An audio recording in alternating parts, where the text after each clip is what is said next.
नमस्कार, मी डी.टी. आंबेगावे, मुख्य संपादक सत्य पोलीस टाइम्स। सामान्य जनतेचा आवाज बुलंद करण्यासाठी सत्य पोलीस टाइम्स या चॅनेलला आत्ताच सबस्क्राइब करा। माझ्याकडे जो विषय आहे तो आहे रोड सायन्स। जे रोडवरील जे मार्ग आहेत, रोडवरील ज्या खुणा आहेत त्या खुणा आणि प्रोटेक्शन ऑफ गुड समेरिटन्स।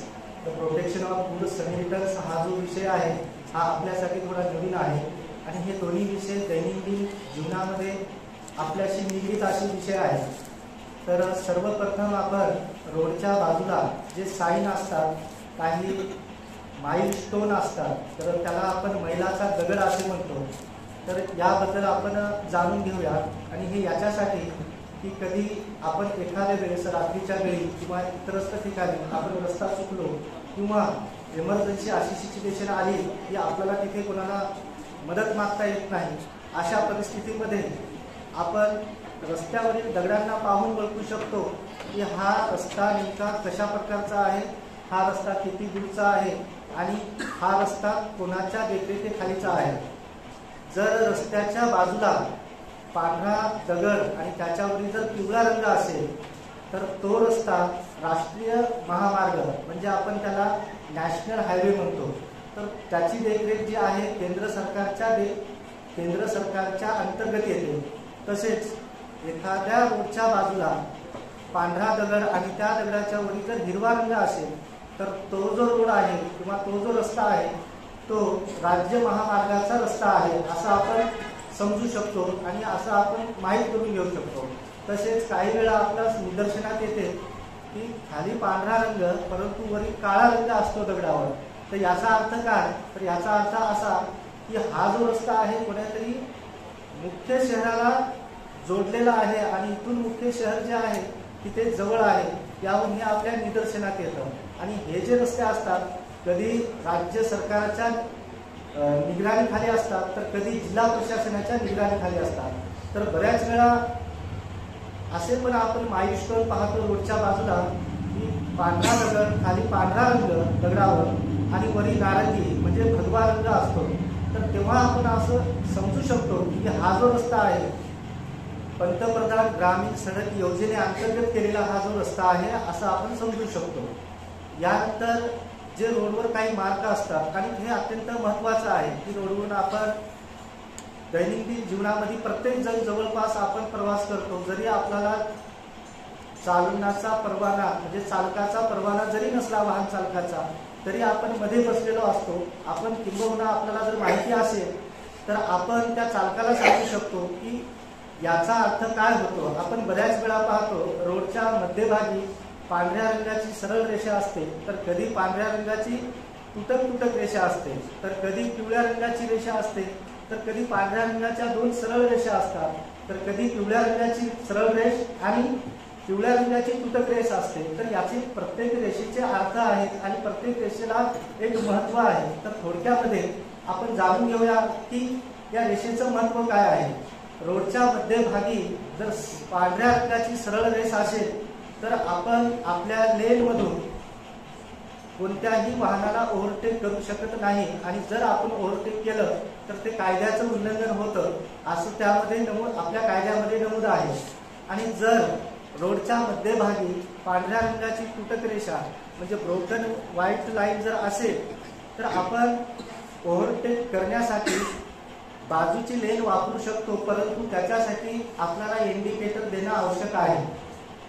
जर रोडच्या मध्यभागी पांढऱ्या रंगाच्या दोन सरळ रेषा असतील तर आपल्याला ओव्हरटेकही करता येत नाही, आपल्या लेनमध्ये देखील दुसऱ्या वाहनाच्या पुढेही जाता येत नाही आणि बाजूच्या लेनचाही वापर करता येत नाही जोपर्यंत त्या दोन पांढऱ्या लाईनी संपत नाही तोपर्यंत। जर रोडच्या मध्यभागी सरळ पिवळी रेषा असेल एक सिंगल, तर आपण आपल्या लेनमध्ये असणाऱ्या वाहनाला ओव्हरटेक करू शकतो, परंतु आपली लेन सोडून बाजूच्या लेनमध्ये आपल्याला जाण्याचा अधिकार नाहीये।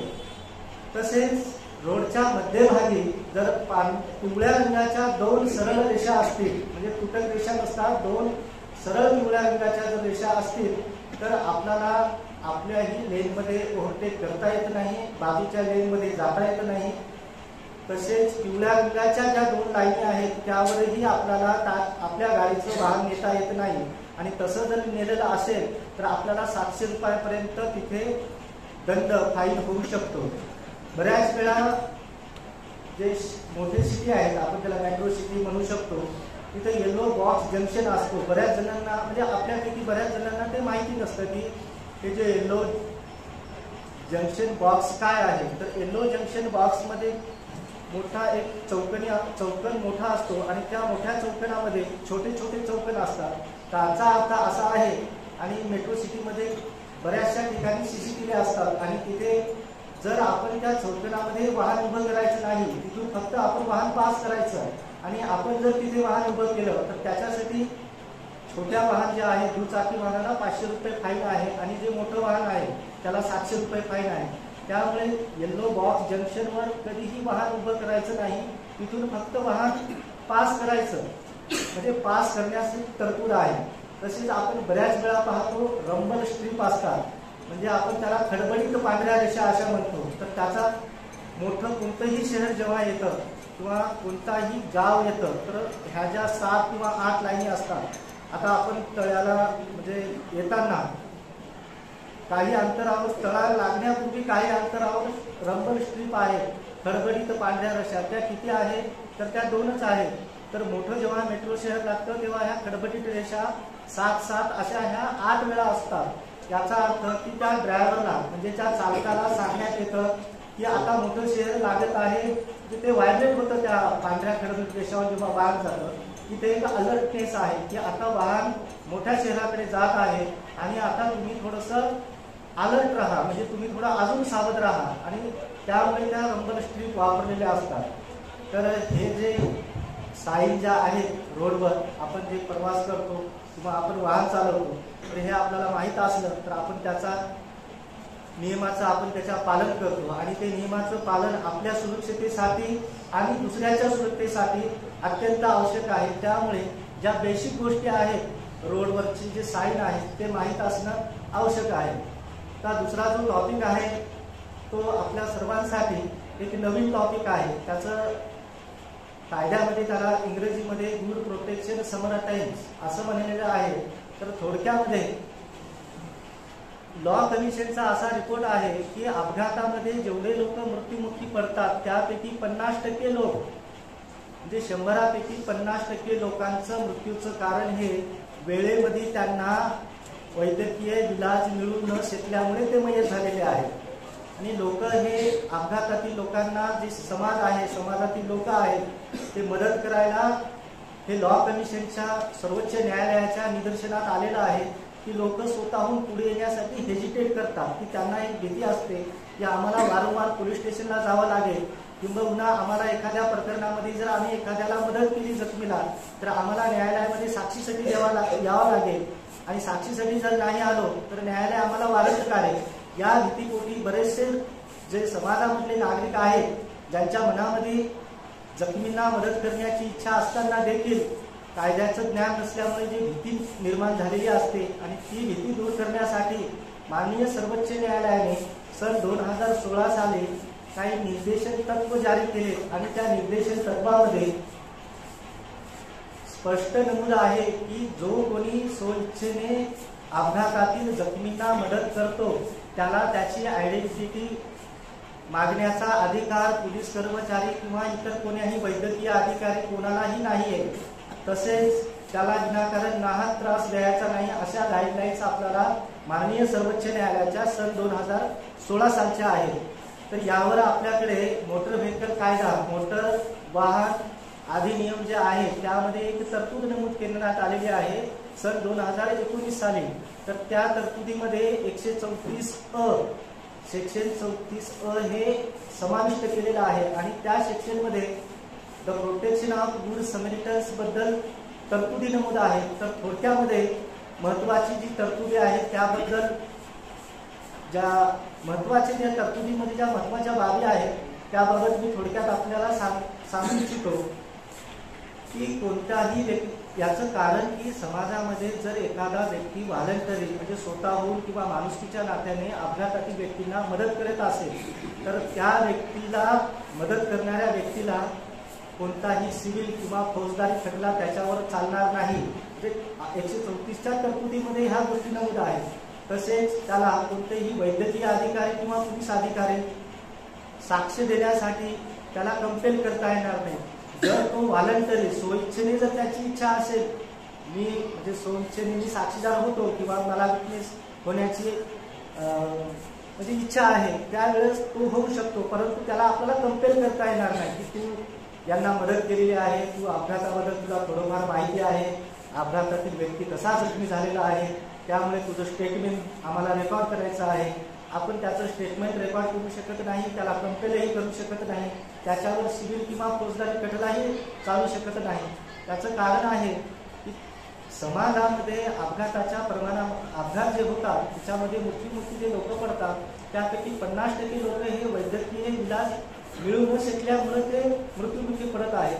आणि ही गंभीर बाब जेव्हा शासनाच्या माननीय सर्वोच्च न्यायालयाच्या व रोड सेफ्टी मिनिस्ट्री यांच्या लक्षात आल्यानंतर ही तरतूद मध्ये समाविष्ट करण्यात आलेली आहे मोटर वाहन व्हेकल कायद्यामध्ये.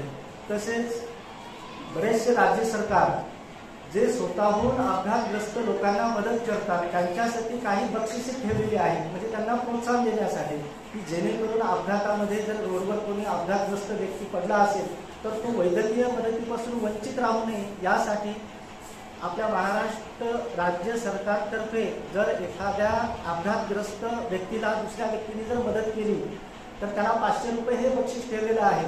हे वेगवेगळ्या राज्यामध्ये याच्या बक्षिसाचं जी रोख रक्कम आहे वेगळी आहे. सध्या दिल्लीमध्ये सर्वात जास्त म्हणजे 2000 रुपये जे व्हॉलंटरीज आहेत, म्हणजे अपघातग्रस्त लोकांना जे मदत करणारे लोक आहेत, तर दिल्ली सरकारने 2000 रुपये त्यांना 2000 रुपये एवढं मानधन ठेवलेलं आहे. तसेच काही योजना ज्या गव्हर्नमेंटच्या आहेत किंवा ज्या गव्हर्नमेंटच्या काही भरत्या आहेत, नोकरी भरत्या, त्याच्यामध्ये देखील यांचा विचार करण्यात आलेला आहे. या मागचा उद्देश एवढा की लोकांच्या मनातून कायदेविषयी जी माणुसकीच्या नात्याने मदत जाणाऱ्या लोकांच्या मनामध्ये जी कायदेशीर भीती आहे ती दूर होऊन त्यांना प्रोत्साहन, म्हणजे जखमींना वैद्यकीय मदत करण्यासाठी किंवा इतर कोणतीही मदत करण्यासाठी प्रोत्साहन मिळावे म्हणून हे प्रयत्न आहे.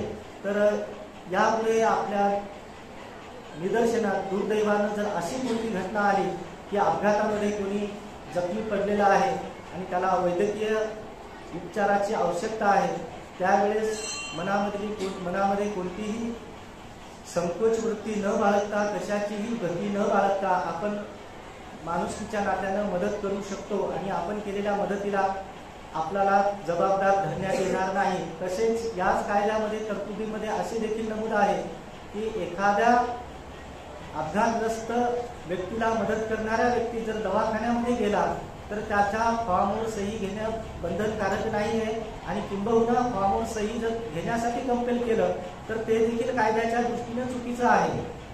या सर्वांच्या पाठीमागचा जो उद्देश आहे की अपघातामध्ये जे लोकांना वैद्यकीय सोय सुविधा मिळू शकत नाही आणि त्यांचे प्राण गमवावे लागतात, त्याला कुठेतरी आळा बसण्यासाठी कलम 134 मोटार व्हेकल ॲक्टमध्ये समाविष्ट केलेला आहे. तर इथून पुढे दुर्दैवाने आपल्या पुढे जर असे काही प्रसंग आला तर आपण जखमींना मदत करूया आणि ही अपेक्षा आहे की आपण जखमींना सर्वजण मदत करा. एवढे बोलून मी माझे 2 शब्द संपवतो. जय हिंद. सामान्य जनतेचा बुलंद आवाज, सत्य पोलीस टाइम्स.